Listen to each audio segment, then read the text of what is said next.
place in accordance with Governor Lee's Executive Order number 16, which has been extended most recently by Executive Order number 60, Cash, which hold on just a minute. We're not ready yet. Okay.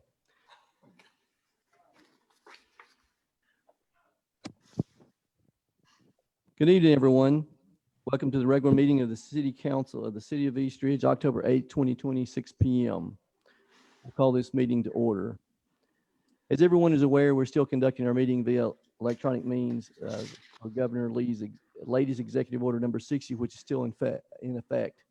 I'll pass it over to Attorney Cash now to elaborate a little bit more. Thank you. This public meeting is taking place in accordance with Governor Lee's Executive Order number 16, which has been extended most recently by Executive Order number 60, which allows for public meetings to be conducted virtually in light of the governor's state of emergency declaration from COVID-19. This body has made a determination that in order to protect the public's health, safety, and welfare, this public meeting is occurring virtually for the public to watch live. I would respectfully request Ms. Middleton to reflect in the minutes that the City Council has made a determination that conducting this meeting virtually is necessary in order to protect the public's health, safety, and welfare. Thank you, sir. All right, at this time, I would like to introduce Daniel Wright, the Youth Director at Jones Memorial United Methodist Church. He will provide our invocation and lead us in our pledge, if everyone will stand.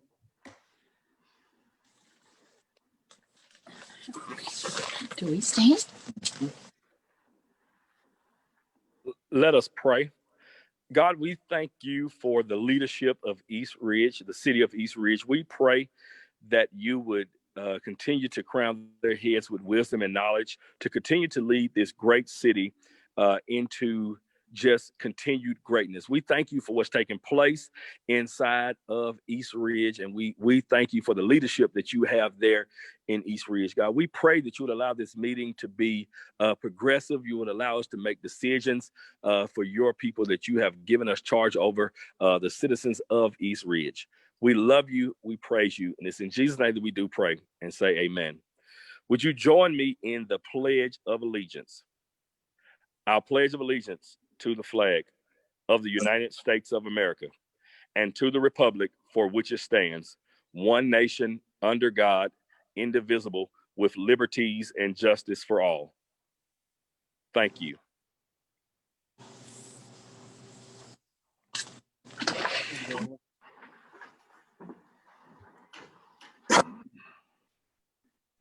Roll call, Ms. Middleton.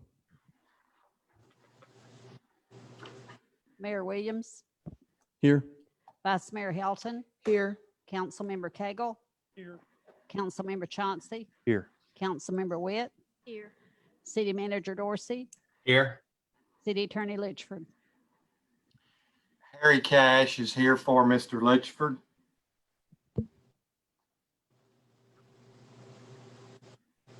Thank you. So we'll move to item 4, the consent agenda. I assume everyone's had an opportunity to read the minutes from the September 24th, 2020 council meeting and the declaration of surplus property. I'll entertain a motion for the consent agenda. I make a motion to approve the consent agenda. Second motion.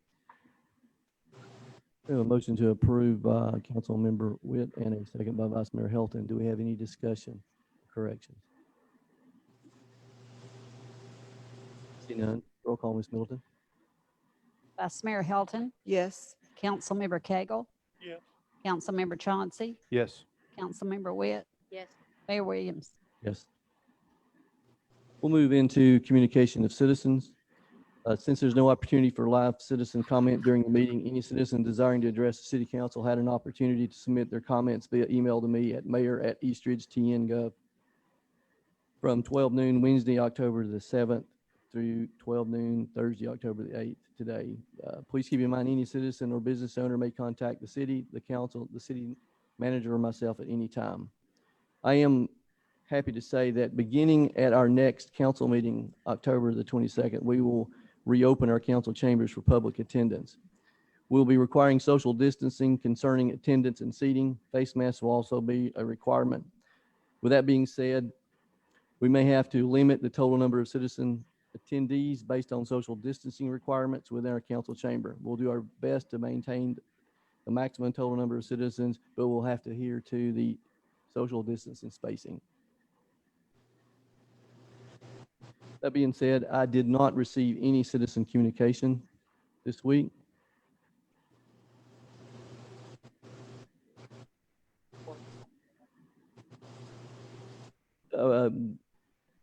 Citizens communication was supposed to be submitted. You're more than welcome to mention that during your communication. So we'll move to communication to council members. So, Mr. Cagle, we'll go right to you then.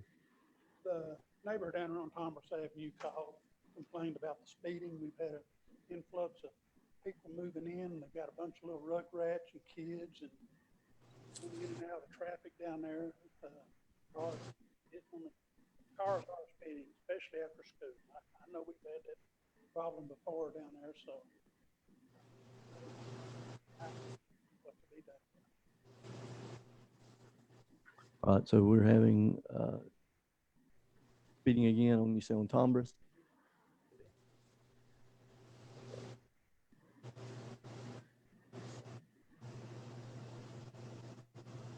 Fallon, I think you want to address, make a comment? I was not made aware of this until just now, but we will definitely address that. I've noticed a little bit, but not very much, but I have to come out that way coming to work, but we will address that immediately.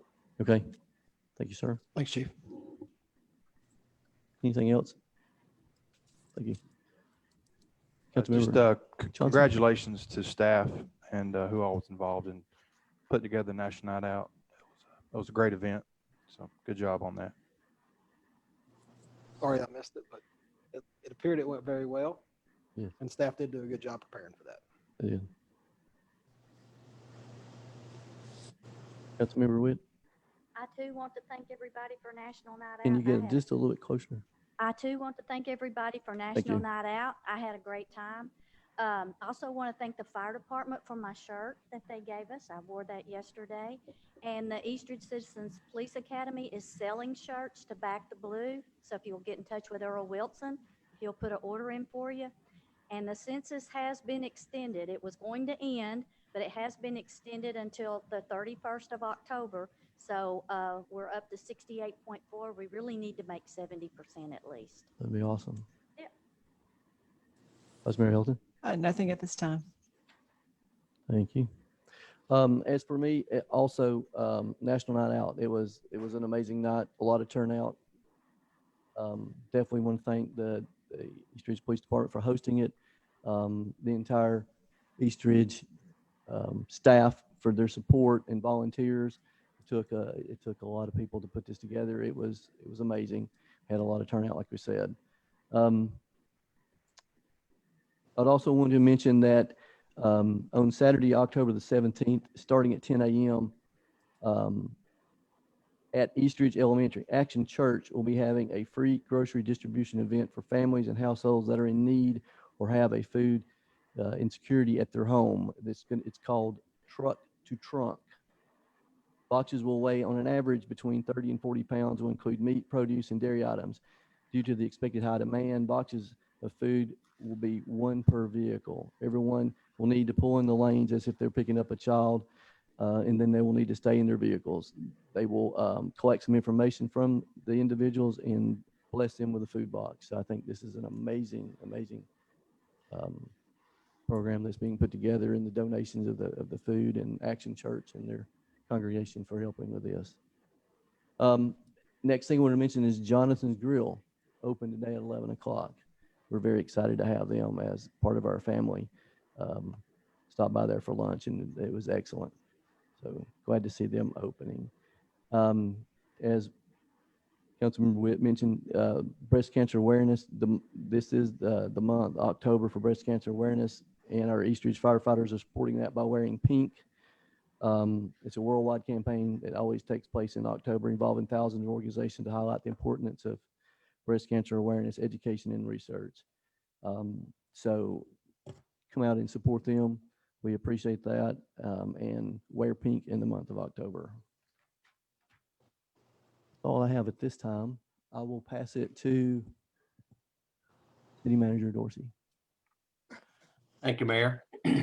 As the mayor said, we're going to open the council chambers for the next meeting that we have coming up. And due to the limited seating we're going to have for social distancing, I just want the public to be aware of that.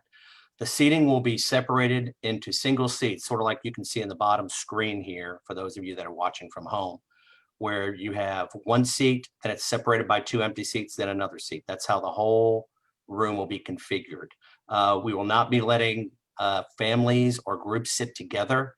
It will be 1 seat, 2 empty, and then 1 seat again, because these are permanently, well, for now, they're permanently affixed to the seats, and we don't want to have to go around to make sure everybody's social distancing. So we're going to ask that everybody abide by the single seat rules that we have. Face masks will be required for these meetings. They will still be shown live on Facebook and posted on the website either that night or the next day. Sometimes it takes till the next day to post it because it takes a little bit to edit a little bit of the video at the very front or end. You know, if it starts before the meeting does, we try to make it a clean video for everybody to see. And it takes a little while for it to upload to the internet. So in some cases, it might not be till the next morning or the next day that the video gets posted. We strongly encourage the citizens to watch at home if possible, so we can save room in the council chambers for those that may need to participate in the meeting. So that's what we are hopefully asking our citizens to be able to go by. Did you have anything on that you wanted to add, Mayor? No, sir. You covered it. All right, thank you. Next, the library. I just want to mention that next week on the 13th, there'll be a representative from the Tennessee State Library that will be at our library from 3:30 to 3:50 to present a CARES Grant Award for $7,800, and it's for the purpose of purchasing hotspots and Chromebooks. The public and of course the council got an invitation to this. You're invited to attend if you're available. The presentation can be held outside, weather permitting, and with masks so we can adhere to our COVID advisory recommendations. In addition, we have been talking about the playgrounds. One of the last gubernatorial executive orders mentioned playgrounds, being able to open them. So what our plan is, I've talked with Adam Wilson over at Parks. We are planning on opening the 2 playgrounds on Saturday. With that being said, there will be signs at the park that say that these playgrounds will not be disinfected and that if you do play, you will be playing at your own risk. We talked with Chattanooga Parks Department. That's what they have on theirs right now. And we thought that was a very good idea to do.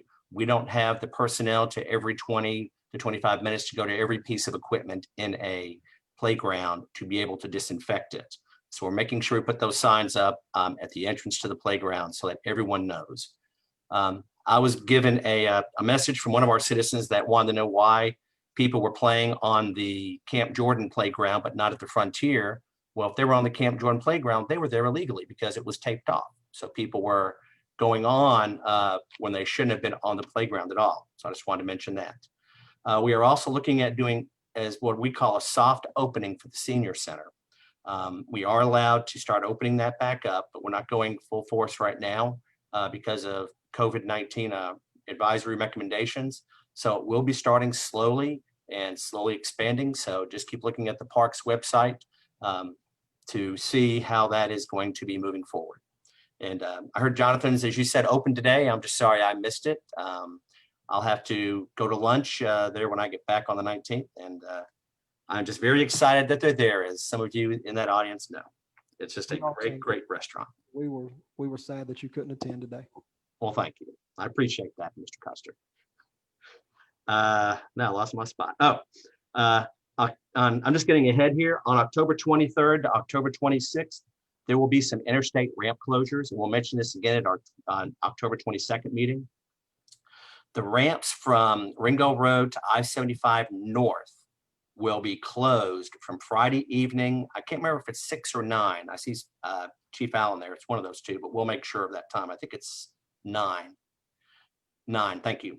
Yes. 9, and then it opens up 6 a.m. Monday. So the northern ramps will be closed because they're going to be moving the I-75 traffic, north traffic from where it is. They're going to be working on the approach to 24. And I believe they're going to be shifting the traffic. Their plan is to shift the traffic over to the new bridge for 24 if it's ready at that time. That's going to cause a lot of backups, which is going to cause a lot of delays, we think, on our roads. Chief Allen has been meeting with TDOT. I met the first few times, and Chief Allen has also been there, and he's taken the lead on that at this point. They've talked about contingency plans for traffic and how they're planning on working through some of the issues and with emergency response and some of those things. So I just want to put that word out there, and I'm sure TDOT will be doing a public release that will make sure it gets in East Ridge News Online and all the other media sites for that as well. Last I have, the police is having a drug take back session, which will be on Saturday, October 24th at the Walgreens on Ringo Road at McBrien, right there from 10 to 2. That's where you can take any unused prescription drugs that you may have. And I believe it'll be a drive-through. So you'll be able to go through and deposit those and be able to get rid of those unwanted prescription drugs you may have. And at the moment, that is all I have. Thank you, sir. All right, we'll move into old business. Prior to me moving to item A, I wanted to mention that we opened City Hall. We made an exception, and we opened City Hall only for those who wish to speak at this upcoming public hearing. Citizens had the opportunity to enter into the atrium in front of City Hall and sign in to speak. When the public hearing starts here shortly, we'll be bringing those individuals in one at a time to speak, and then they'll leave the council room. This meeting is also being broadcast in the atrium for those in attendance and want to watch. If we had an attendance that exceeded the acceptable COVID-19 social distancing, we're allowing an overflow over into the community center.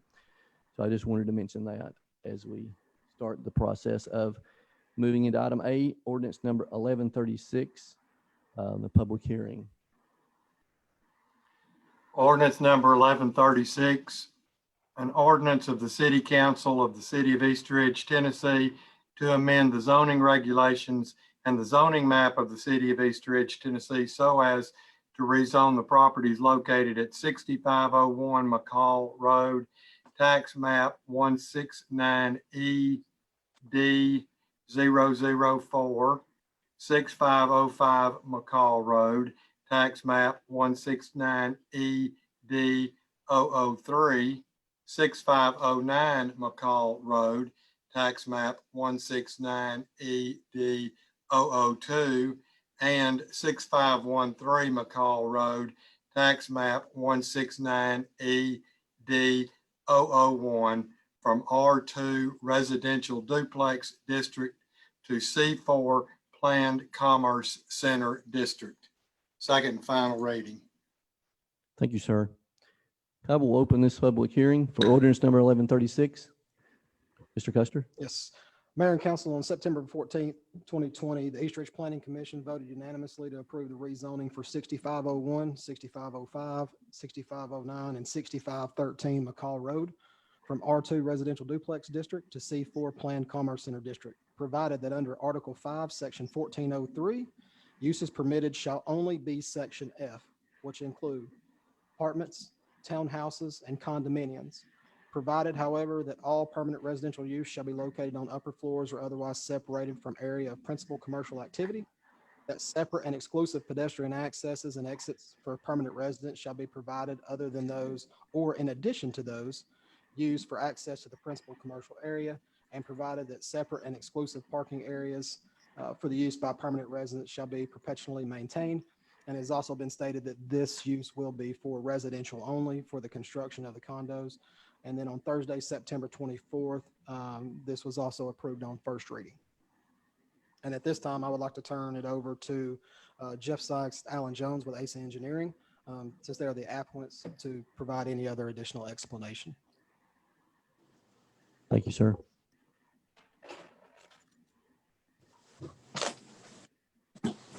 Thank you, Mayor and Council. My name is Alan Jones with ACE Engineering. Just to give kind of a quick summary, in addition to what Mr. Custer mentioned, We are looking at doing 44 townhomes for this site. It is residential use only, as was also recommended and approved by Planning Commission. To kind of give you a little bit more information, we are looking at doing 3-bedroom units. And for each unit, we will have a 1-car garage and 1 car in for a parking space. So each unit will have 2 parking spaces, 1 in the garage and 1 in a driveway. So we do have enough depth in our project to have a dedicated space in a parking stall or in a driveway and also in the garage.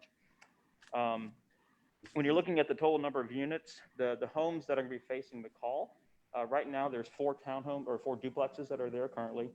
Those will be removed, and then the new townhomes coming in. So facing McCall, we'll have a total of 20 units facing McCall, which is an increase. So from a traffic standpoint, we're looking at, direct impact to McCall will be a total of 12 units facing McCall, and the other units will be facing the stadium track. So the majority of that access will be coming in and out of the stadium parcel. But with that, I do understand that there's citizens that would like to speak. So I'll just reserve my time to address any comments unless you guys have anything for me right now. Council, do you have any questions at this point? Okay, Great, All thank right. you. thank you. So we will bring in our first citizen that would like to address the council.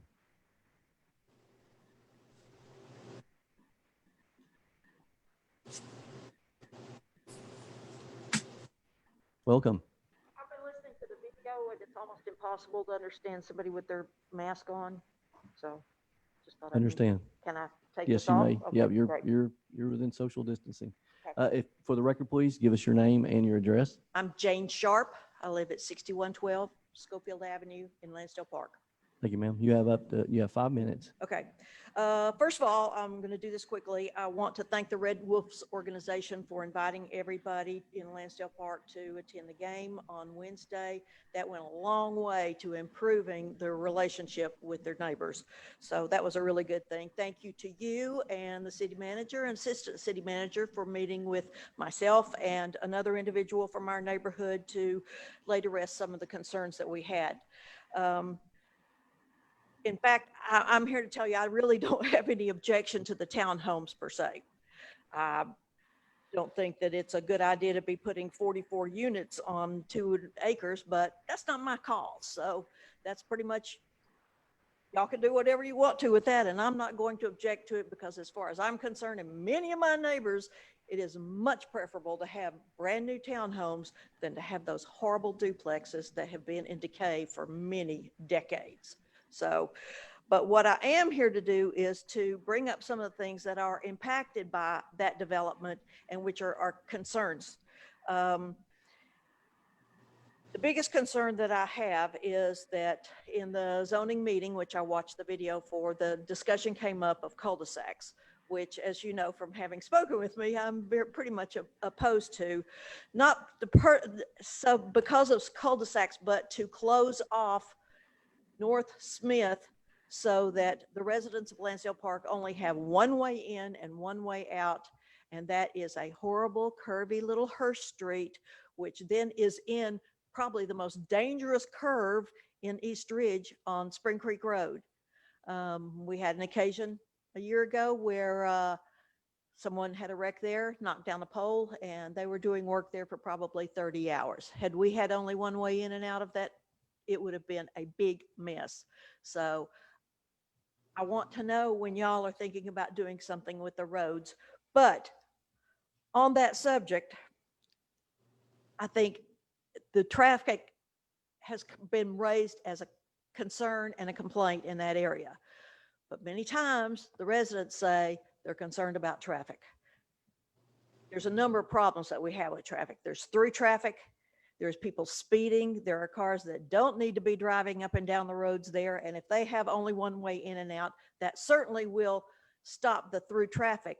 But it also creates a real problem for people who have to have the only way out to be Spring Creek Road, because due to the work that TDOT is doing and people who know their way around, it's a shortcut for them to get to I-75.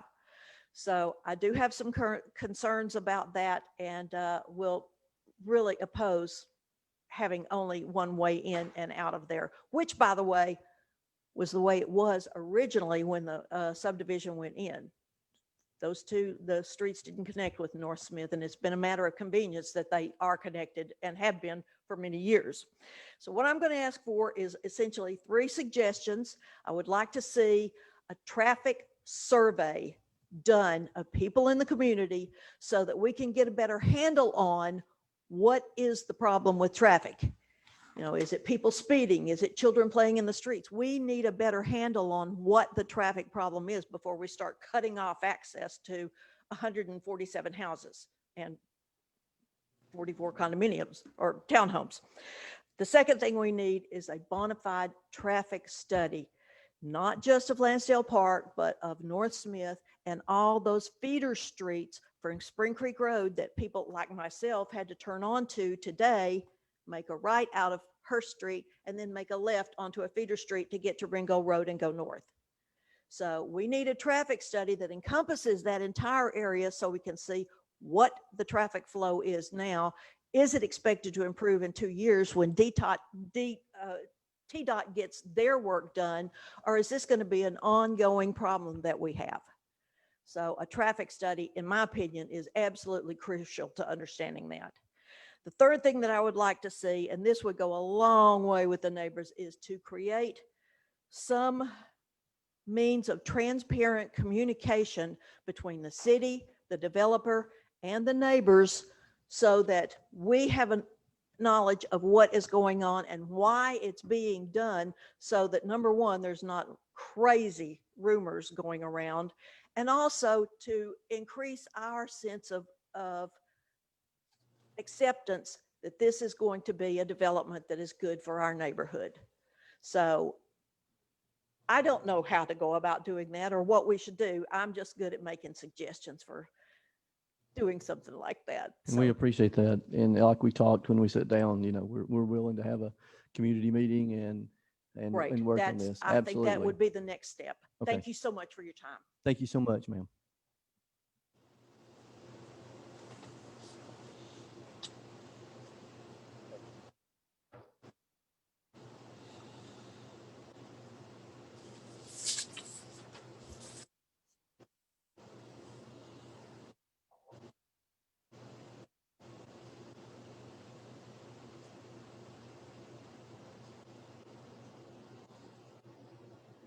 Good evening. If you'll come down front here, if you'll give us your name and your address, please, and then you'll have 5 minutes to address the council. Okay. My name is Marilyn Hadley. I was here last year at this meeting about this rezoning for the stadium. I'm back again. I live in Lansdale Park. I'm at 6508 Holiday Drive. And I know this is the same group, you know, that's doing this development behind us, our neighborhood that wants these townhomes. I just was told tonight that it's supposedly just going to be townhomes. But I'm a little concerned because the request is to have it zoned for C4, which is the same zoning that they requested for the property behind our neighborhood, where they wanted to have retail establishments with townhomes above. And even though you're putting the requirement that it is Section F in our zoning regulations still says that the permanent residential use is located on the upper floors and separated from areas of principal commercial activity. So I'm a little confused as to if all they really want is townhomes and without any commercial use by offices or retail establishments in those buildings, why they couldn't be rezoned to an RT1 residential townhouse district if they really just want. So I'm a little skeptical. And a year ago, when you approved the rezoning of the property behind Lansdale Park, you stated to us at the commission meeting that this new development would not impact our neighborhood. The soccer stadium representatives had architectural drawings showing the entire planned development at that time.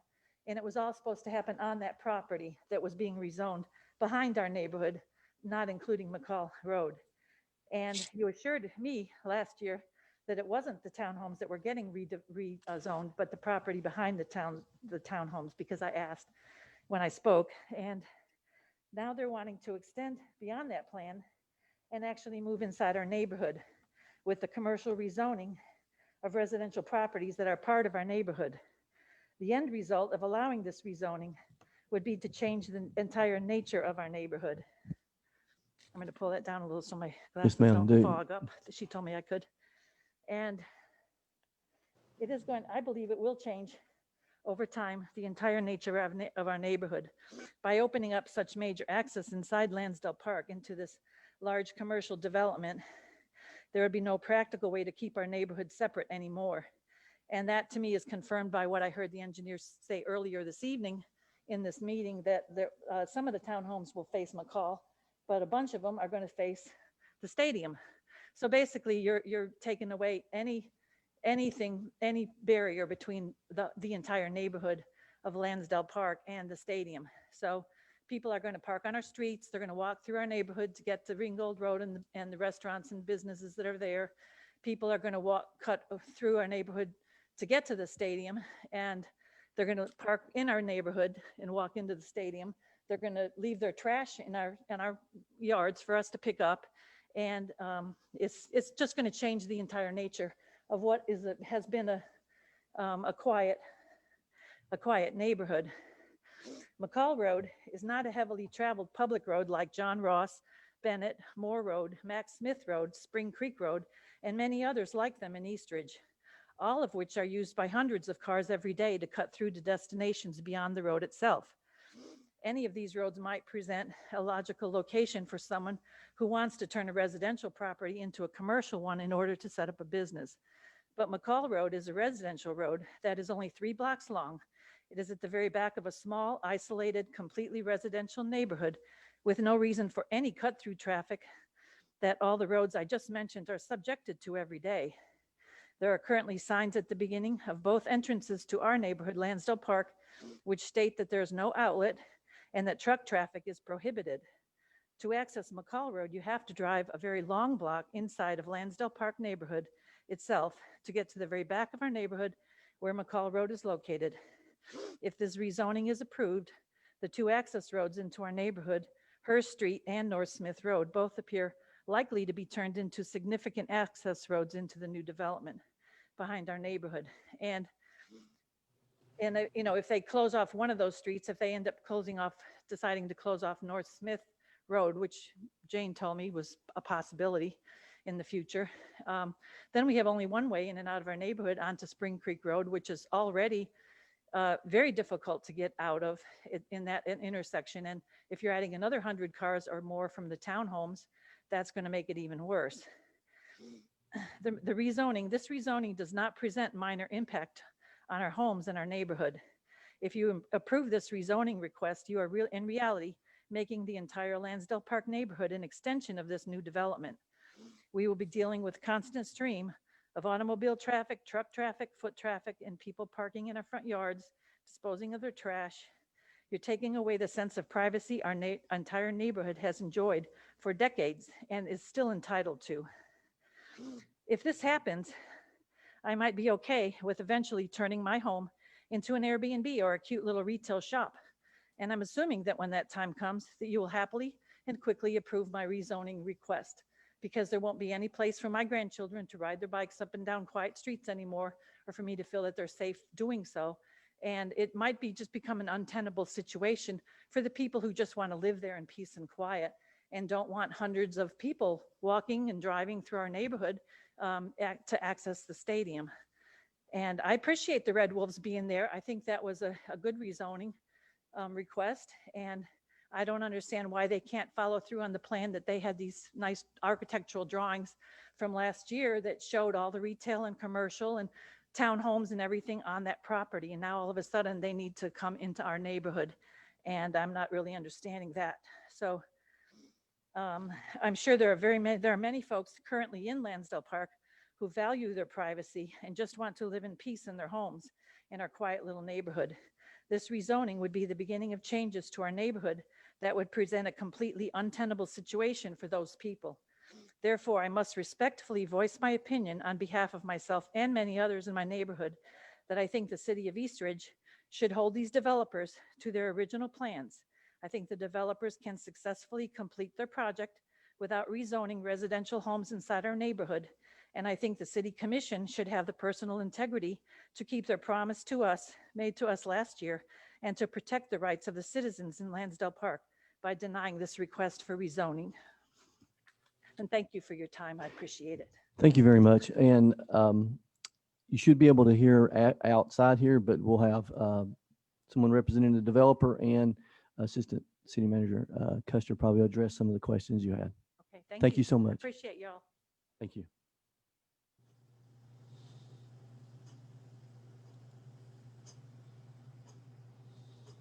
Would you like to come back up, Mr. Jones? Want to make sure there's nobody else that needed to speak. I believe that was it. Great. A couple things to address some of the concerns that Ms. Sharp had. Most of hers, it sounded like we're revolving around some of the discussions that came up, I believe, at council meeting last time, talking about whether or not to do cul-de-sacs within Lansdale Park. I think, and we've talked with Mr. Custer, that is separate from this rezoning request. That is something that I think that neighborhood's been talking about for many years.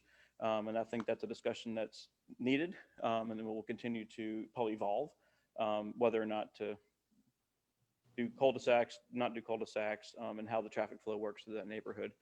So we'll kind of, if best you can, that really is a separate piece from what we're talking about today on how the traffic works through the existing neighborhood. And thankfully, Ms. Sharp sounded like she was in support of it, but her bigger concerns, I think, were just the overall flow through her neighborhood, and I think that's something that does need to be addressed eventually. But for Ms. Hadley, some of her concerns are valid, but I think they kind of put some of the concerns or the to rest about their neighborhood being used, Lansdale Park being used as a cut through, being used as a place where everybody's going to park because we're putting townhomes here. I don't think that's going to be the case. All the traffic for the stadium and that larger development is coming off of North Mac Smith Road. That's where that's the main entrance to the development. Will there be potentially an access through this townhome development from McCall to the stadium? Technically, yes. But the way we've designed this thing, if you look at the site plan we submitted, we did not align the driveways. That we have a driveway that ties to McCall and a driveway that will tie up to the stadium. We've offset them through multiple units. So for someone to make that as a cut through, you're going up a 12% ramp, turning and going back out again. So it's not really intended to be a cut through. That's just for the private access for the folks that will be calling those their homes. So I think from a design standpoint, I think we've been very careful to make sure that it's not intended to be used as a cut through the neighborhood. The language for section F, it's a little confusing. We're rezoning just for the residential use. It does mention some things about commercial down below, but because we're excluding all of the other categories within C4, commercial is not allowed through this rezone. And to be full open can, we're doing nothing but residential for this development, for this residential piece. I believe that answers most of the concerns brought up by Ms. Hadley and Ms. Sharp. And then I don't know. Jeff Sykes with Ace Engineering, representing the applicant. Something that I don't think anybody's aware of is we have commissioned a traffic study. It's not completed. I signed the contract on that about 4 days ago. So that is in the works, and we're encompassing basically the entire area. And then something else that, I came before council roughly a year ago, a little bit longer than that, I guess, for the original C4 rezoning. And one of the commitments we made is that we're not going to put traffic in that neighborhood. Now with this C4 rezoning for the 44 townhome units, you have a net increase of roughly 8 to 10 units that would be there. So, let's just say there's 2 trips per day. So that may be 20 vehicle trips per day, which is very, very negligible. But we still stand by the commitment that we, are not going to flood them out. We're going to actually improve the stormwater through there. And we're not going to run traffic through that neighborhood and create a safety hazard for the residential area for the kids and everything. We're not going to turn that into a boulevard going into the stadium.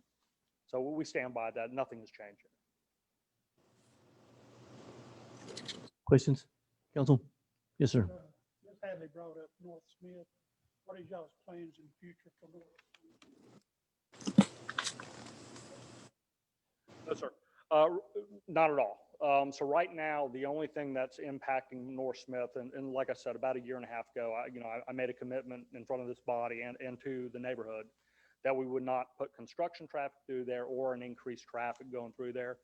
Right now, WWTA, under a separate contract, is basically doing some work, and I think the city has been involved in that. Mr. Custer's aware of it. They're using North Smith for ingress and egress, but we have no intentions of doing anything with North Smith or changing it in any way. I think the only comments that have been made about that or concerns that have been brought up is the possibility of doing cul-de-sacs in various areas, but that's totally separate from this rezoning and from our project. And any construction that would occur for this townhome development would be coming from the stadium, from the north side. We would not be bringing any construction traffic through the neighborhood as we've been doing so far.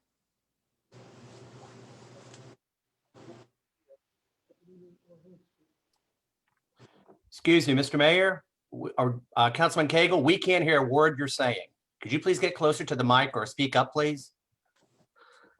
My question is, North Smith will be used for an increase or an excrease to the stadium or back out of the stadium coming to Ringo Road? North Smith, the road will not be impacted by our development, with the exception of the 44 townhome units that may see a minor increase in traffic. We're not doing anything with the North Smith. I couldn't tell on this stuff that's been handed to me about what y'all are getting rezoned. So I couldn't tell anything about it. And the reason why I'm asking, Ms. Hadley brought it up here, so I thought I would bring it up. So With the townhome development, the existing neighborhood traffic flow will remain the same. And if I may add, I had a conversation with the owner prior to council, and one of the things he expressed to me, and he's expressed this to me several times, is Lansdale Park is their neighbor. I mean, they want to maintain a great relationship with Lansdale Park. I mean, they want them to be patrons to the site. They want to have and to do, basically to invest in the neighborhood as far as having pedestrian access so that everybody in Lansdale Park, if they want to, they can access the site, use the amenities, visit games, go to the restaurants, go to, whatever amenities end up being out there. And the owner has on numerous occasions expressed to me that he wants to be a good neighbor. He wants to invest there. So I think that what you'll end up seeing is, right now, everything is in development. We're in phased development right now. It's a lot of dirt out there, a lot of stone. You have the stadium that's pretty much constructed. But ultimately, we want to create a walkable, livable, workable environment so that, basically there's circulation around the entire area so that everybody can use this if they want to, but not impact the neighborhood by increasing traffic or causing concerns with, we don't want to have an adverse impact on Lansdale Park. It's a great neighborhood. We don't want to do that. We want to be good neighbors.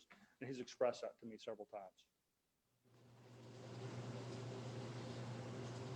Any other questions, sir? no, sir. Any other questions, council? No. Thank you, council. All right, thank you. All right, with no other, we will close this public hearing and we'll move into item 4, ordinance number 1136.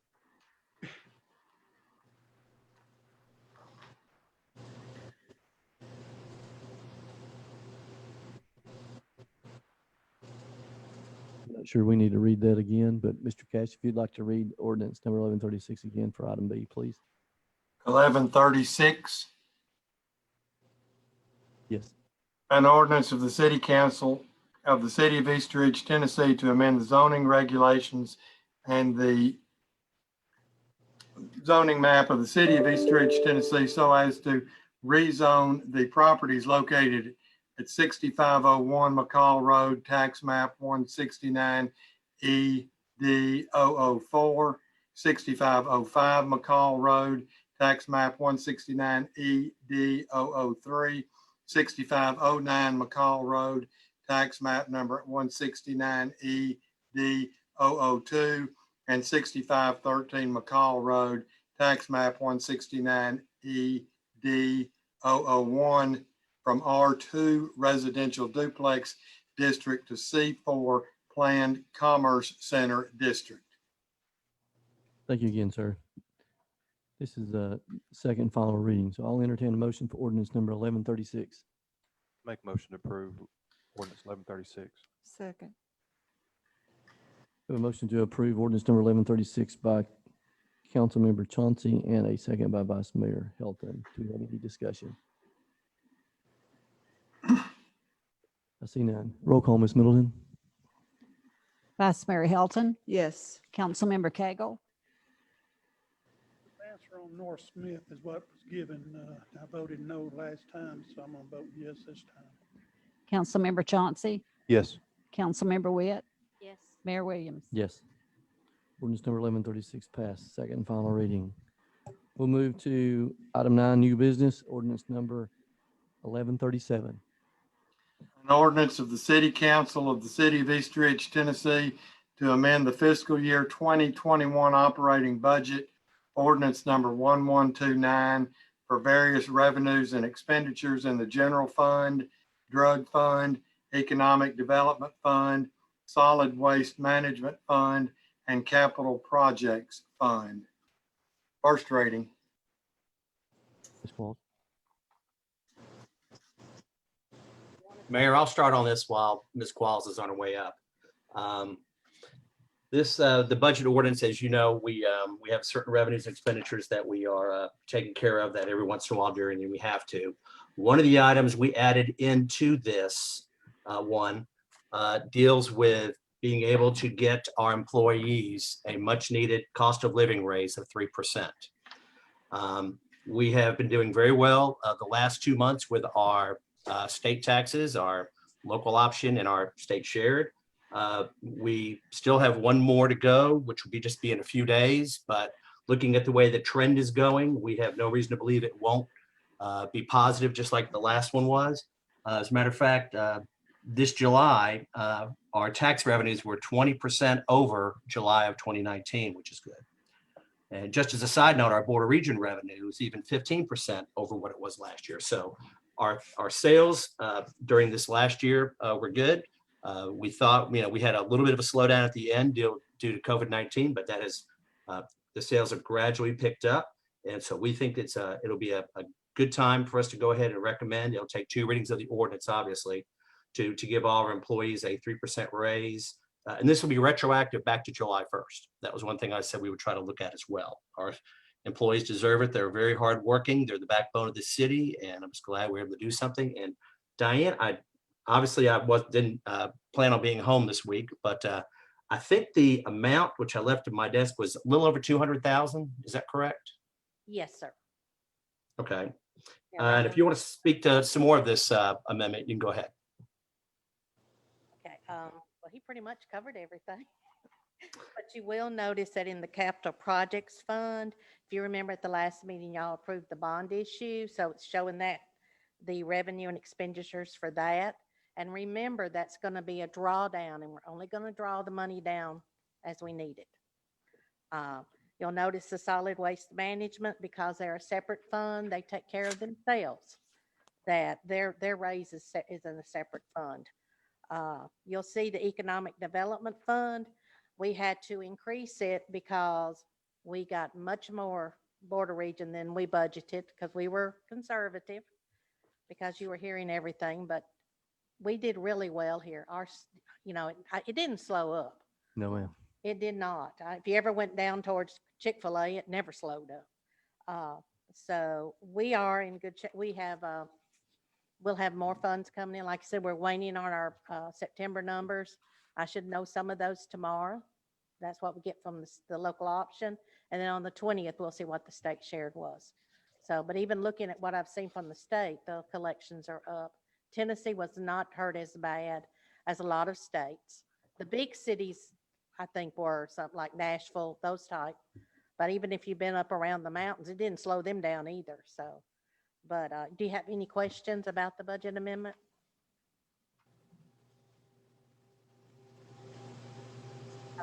will work with the salary. If you pass it, it will be in their November check. Because it has to pass the readings. And then Right. it does take us a little bit to figure, to be able to, compute how much they're owed to retro it back. Okay. I'm very excited that that's occurring. Very excited. I'll entertain a motion for ordinance number 1137. I make a motion to approve ordinance number 1137. Second. We have a motion to approve by Vice Mayor Hilton and a second by Councilmember Witt. Do we have any discussion?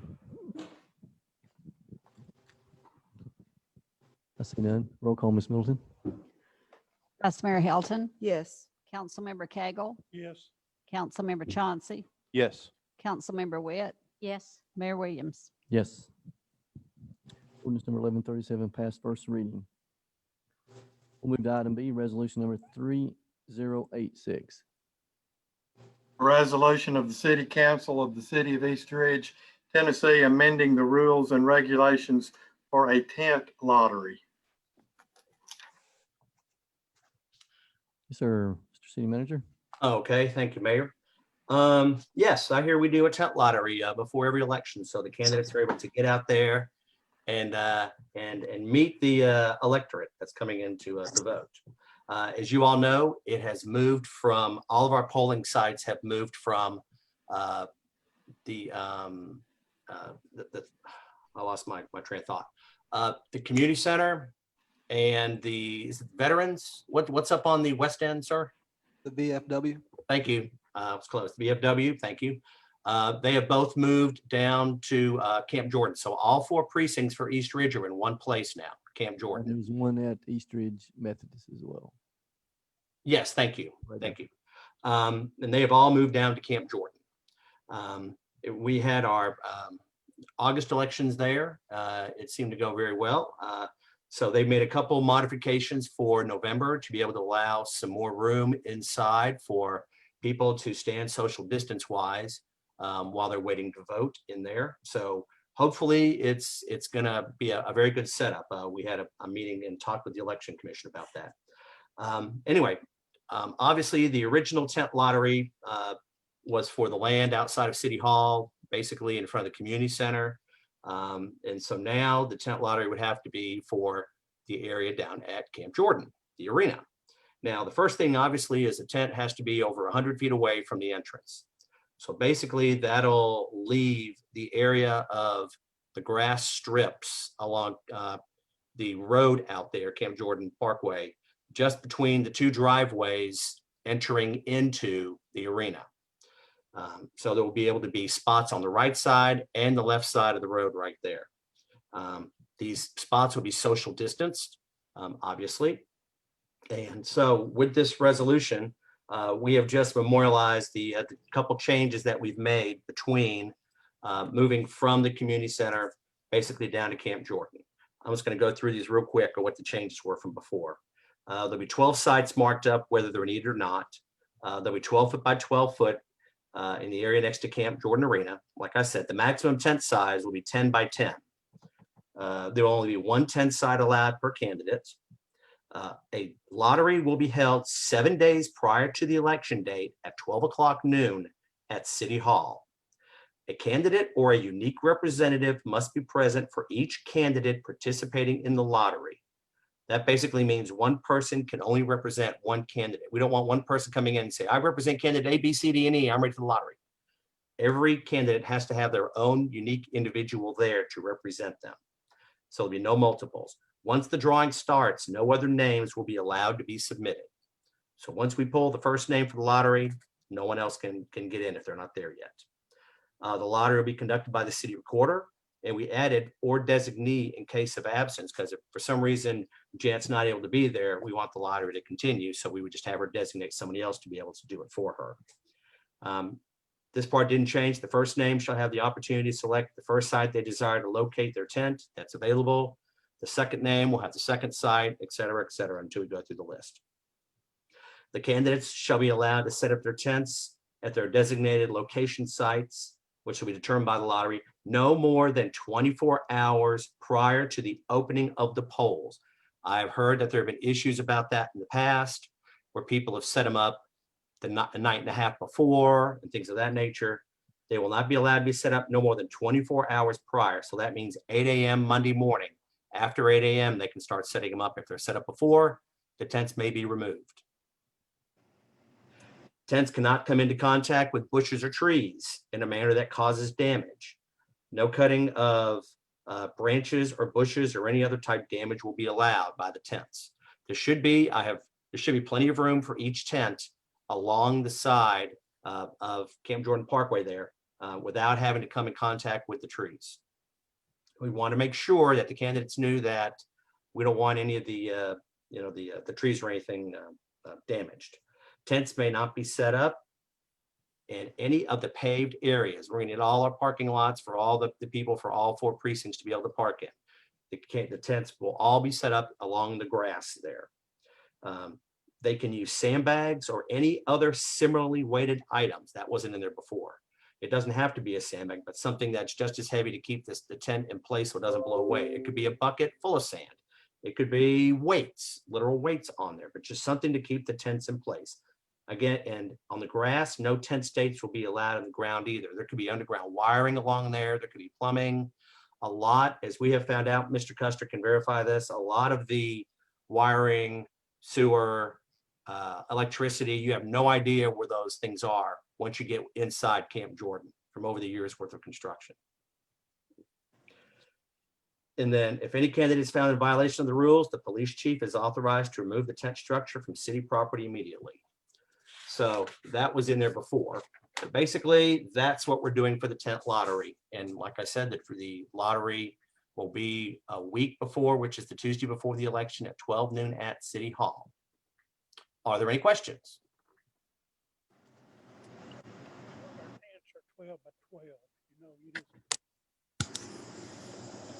we changed the 10 by 10, the maximum size to a 12 by. I can't hear you. I can't hear you, Councilman Cagle. We can write into it. You're saying that some of the tents they have are 12 by 12 or larger than 10 by 10. Well, the spot is only 12 by 12, and with social distancing, we're making sure it fits on that side. I was told that in the past, 10 by 10 was the maximum size you could have.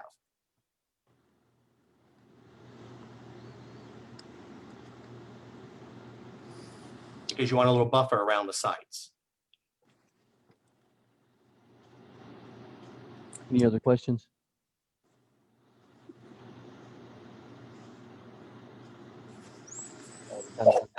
Out of order with Robert's rule, but I'll entertain a motion for resolution number 3086.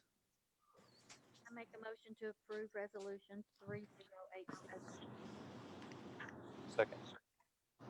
We have a motion by Councilmember Witt and a second by Councilmember Chauncey. Do we have any other discussion? Seeing none. Roll call, Ms. Middleton. Vice Mayor Helton, Yes. Councilmember Cagle, Yes. Councilmember Chauncey, Yes. Councilmember Witt, Yes. Mayor Williams. Yes. Resolution number 3086 passed. We'll move to item C, resolution number 3087. A resolution of the City Council of the City of East Ridge, Tennessee, approving a temporary special events beer permit for Randy Carpenter on behalf of Ducks Unlimited, October 29, 2020. Thank you, Mayor. And if Kenny, if you want to jump in, you're welcome. We have 3 of these in a row here.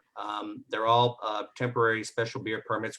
I discussed these at our last council meeting. 2 of these are inside the arena and would be handled by Randy Carpenter, whose company. We also checked referrals for him as required, and they all came back very positive. The City Recorder Middleton has that information. We also checked with police, fire, the building official. They were all positive and had no issues with being able to require this permit, issue this permit, excuse me. Thank you, sir. I'll entertain a motion for resolution number 3087. Make a motion to approve resolution number 3087. Second. Sorry about that. All right. So I have a a motion to approve by Vice Mayor Helton and a second by Councilmember Witt. Do we have any discussion? Roll call, Ms. Middleton. Vice Mayor Helton, Yes. Councilmember Cagle, No. Councilmember Chauncey, Yes. Councilmember Witt, Yes. Mayor Williams. Yes. Resolution number 3087 passed. We'll move to item D, resolution number 3088. A resolution of the City Council of the City of East Ridge, Tennessee, approving a temporary special events beer permit for Randy Carpenter on behalf of the Chattanooga Red Wolves Kick or Treat event, October 30, 2020. Mr. Dorsey, do you have anything else you want to add? No, unless Mr. Custer wants to add a little bit about the event. Yeah, so this is another event that's also, it's Red Wolf sponsored, but it's going to be operated by the concessionaire, which is operating all three events. This event is going to be a tournament and then also activities. So they'll have community activities and other things that's going on. I've not seen the full plan and concept. They did explain, some of the things that they wanted to do there. So they're going to hold it the night before Halloween, have it on Friday. That way everybody has the weekend to do what they want. Awesome. I'll entertain a motion for resolution number 3088. I make a motion to approve 3088. Second. We have a motion to approve by Councilmember Whit and a second by Vice Mayor Helton. Do we have any discussion? Roll call, Ms. Middleton. Vice Mayor Helton, Yes. Councilmember Cagle, No. Councilmember Chauncey, Yes. Councilmember Witt, Yes. Mayor Williams. Yes. Resolution number 3088 passed. Move to item E, resolution number 3089. A resolution of the City Council of the City of East Ridge, Tennessee, approving a temporary special events beer permit for Randy Carpenter on behalf of Billy Blee, DBA Southpaw Promotions Boxing Event, November 7, 2020. So, Mr. Blay, they had actually, I believe they've had one event here with us already sometime back. They've done multiple events throughout the county and other areas. They all seem to be quite a success. They asked for this special event permit or special event beer permit, and then it's also being handled by our concessionaire as well. Thank you, sir. I'll entertain a motion for resolution number 3089. Make a motion to approve resolution number 3089. A second. We have a motion to approve by Vice Mayor Helton and a second by Councilmember Chauncey. Do we have any discussion? I see none. Roll call, Ms. Middleton. Vice Mayor Helton, Yes. Councilmember Cagle, No. Councilmember Chauncey, Yes. Councilmember Witt, Yes. Mayor Williams. Yes. I'll move to item F, but I believe this item is this item still active or does this need to be pulled? Mayor and Council, I believe this item needs to be pulled. It was removed from the IDB agenda on Monday. All right, so let's note that item is pulled from the agenda. We'll move to item G, resolution number 3091. Yes, sir. A resolution of support and commitment for the City of East Ridge to apply for a fiscal year 2019 Tennessee Department of Transportation Alternatives Program Grant, Ringgold Road Pedestrian Improvement Project, Phase 5. Thank you, sir. Technology is great at times and at times it's not. Yes, sir. Councilman Cagle. What- They've been pulled twice. Brought back.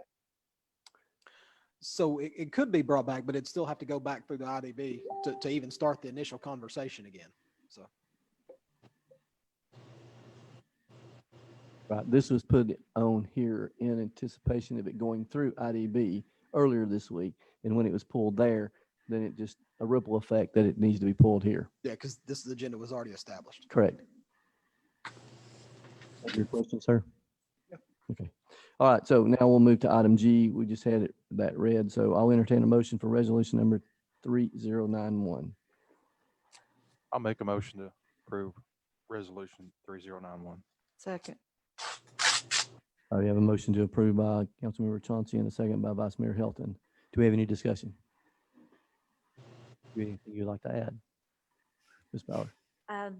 Only thing I would add, Mayor and Council, is that this is part of the multimodal project that we are continuing going east. So this would be from McBrien Road to Swope Drive, doing the exact same thing that we're doing now.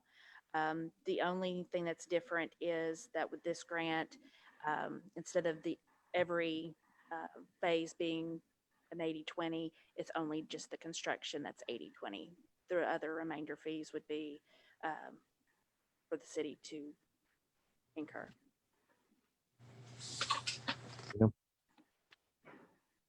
Any discussion? Yes, sir. So Yes. she's saying that this, with a possible addition of 250,000, that's our part that we may incur. Yes, Councilman Cagle.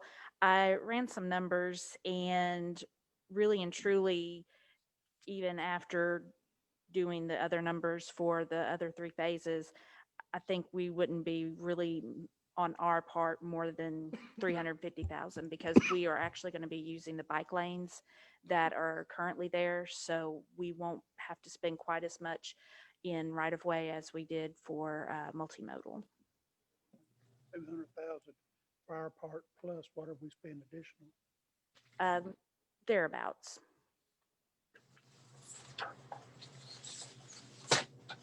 Thanks, sir. Any other questions?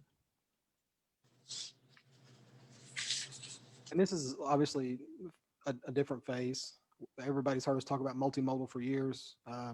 It's taken a while to get to where we are now, but obviously if you've been up and down Ringo Road, you're starting to see utility poles be relocated. We're, for the most part, through the right-of-way phase without just a few, the acquisition phase, just waiting on a few final properties to come through with construction early spring. So that's what we're being told is, you know, as soon as we get finished with the last bit of right-of-way, submit the documentation. We should then receive a notice to proceed for once we get the advertisement and they approve it, and then we can go to construction. Yeah, thanks for that update. We do get questions often of how's it going? We see no progress, but we are seeing poles being erected and transferred off of the old ones. So I can promise there's a lot of work being done. It's just, it's not seen until you start seeing utility poles relocated and stuff like that. yes, Only time you really get to see the work is when you get to construction, and sometimes Right. it takes, as Assistant City Manager Custer said, a pretty long time. yeah, maybe a lot of times even longer than the construction. Exactly. All right. No other questions? Roll call, Ms. Middleton. Vice Mayor Helton, Yes. Councilmember Cagle, Yes. Councilmember Chauncey, Yes. Councilmember Witt, Yes. Mayor Williams. Yes. Thank you, Mayor and Council. Thank you. That is the end of all of the agenda items. So we'll move to item H, which is a discussion of the tentative agenda for October the 22nd, which is attachment A. Underneath old business, we'll have the ordinance number 1137, an ordinance of the City Council of the City of East Ridge, Tennessee, to amend the fiscal year 2021 operating budget. Ordinance number 1129 for various revenues and expenditures in the General Fund, Drug Fund, Economic Development Fund, and Solid Waste Management Fund, and Capital Projects Fund. This would be the second and final reading. And Ms. Quall's comments earlier, that was for the employee raises and retro, and for capital expenditure, and I believe, is there a vehicle? Yes. Mr. Dorsey, Mr. Custer, anything you want to add? Not on that. I'd like to add just a few comments about some complaints we received, because you may all receive the same complaints, and I just want to prepare you for them. First of all, State Line Road between McDonald Road and Jennings, there's a construction project where they're elevating some land, doing some land disturbance on the Georgia side of that. Mm-hmm. When we found out about that project, we've been we've had communication with Catoosa County. We had staff go out and photograph roads 3 to 4 weeks ago. And we can already see some difference in the photographs from 3 weeks ago versus today. So we'll be addressing that with Catoosa and the contractor. They do have a land disturbance permit. They do not have a general building permit. So they've submitted no plans, but they're following all the Catoosa County's rules and regulations. Our concern is the issue, two concerns. One, any increase in flooding, which should have been caught with a Catoosa under their site plan or site development permit. But then the other would be damages to our streets without doing a construction access that could have went across the property. So I've spoke to several property owners. I'm going to stay in touch with Catoosa County. If anything comes up, I'll be happy to let you know. Thank you. Yes, because I had the citizen reach out to me concerning that. I've had a few phone calls, tried to ease their mind a little bit, but they're used to looking at a vacant field and they're not quite looking at a vacant field any longer. The other is they're starting to do some exploratory work on Boyd Street. So if you drive by Boyd, you can see where they've done some open cut. They have found a few things that's a small hurdle to overcome, a few drainage tiles that wasn't marked anywhere that did exist. So we're going to work on tying connections and still achieve our ultimate goal of just bringing all that down to that final catch basin at Ringo Road. And then other than that, I'd just like to thank all the staff that stayed over, worked throughout the day and yesterday to make sure that we were able to have a public hearing like we had. It's somewhat unique. We've never done that. A lot of innovation, a lot of ideas from City Manager Chris Dorsey, and then staff just putting it together to be able to actually have that type of public hearing. So just like to say thanks to them for staying over and putting that together. Absolutely. Greatly appreciated. Mayor. Yes, sir. Assistant City Manager Custer brought up the construction project. We have also had complaints, us and the traffic department, about the dump trucks traveling on McDonald Road, which is signed prohibiting 3 axles or more. And I think that we have put a stop to that, telling that truck drivers thought that was the shortest way to go, but they've been told they're not allowed on that road. So I believe it's controlled. If it's not, then we'll do some enforcement. Yeah, might be the most expensive way to go. Maybe. We so there's 2 issues there. There's one with the site itself, and the other is C.W. Matthews has a staging area right near Direct Connection Drive. So that's 2 different issues. Thank you. Thank you. Any discussion on ordinance number 1137 about the budget ordinance? Any other items we need to discuss or add to the agenda for next meeting? Just let me ask Janet, when do you open that on August the 6th? I mean, August, I'm sorry. I'm ready to go back to the summer. October the 16th for those bids for capital improvements. So potentially we'll have some bids to award for capital improvements to ADA and things. We've talked about this in the past for City Hall. We had them evaluate the Fire and Police Service Center today too. Probably going to have to break that up into 2 projects because some of the ADA over there is a little bit more extensive, which is going to require us to have some minor design work done on a few of the restrooms to make it compliant. So we may end up breaking it up into 2 projects, but overall, we still want to move forward with both projects. Okay. Thank you, sir. Mr. Dorsey, anything to add? I just want to thank Kenny and all the staff for helping pull off the public hearing today. I appreciate all their hard work. As he mentioned, it took an effort. You know, you'd rather overplan than underplan. We're just glad that we were able to accomplish it the way we intended. So I'm happy with that. And I want to thank everybody for their participation also in the National Night Out. I want to thank Stan, the police department, for putting that on, and for all the other staff that helped them with it. It looked like it was very successful. I'm just sorry we had to miss that as well. And that's all I have. Yeah, I'll go ahead, sir. And I would like to say one thing. I would like for everybody to keep Robert Parker and his family in your thoughts and prayers. Robert's our sanitation supervisor. Such a humble person, and willing to really eager and tries his best to do the right thing every time. But he has had an unfortunate tragedy within his family. So please just keep him in your thoughts and prayers. Yes, thanks for reminding me of that. Yes, I meant to mention that. Keep him and his family in prayers. And this, thank you. It was important to have an in-person public hearing for this situation when we thought we had some concerns. And thank you, staff, for staying and making this flawless and working very well. So with that, and nothing else, everyone have a good evening, and thank you very much. Meeting adjourned.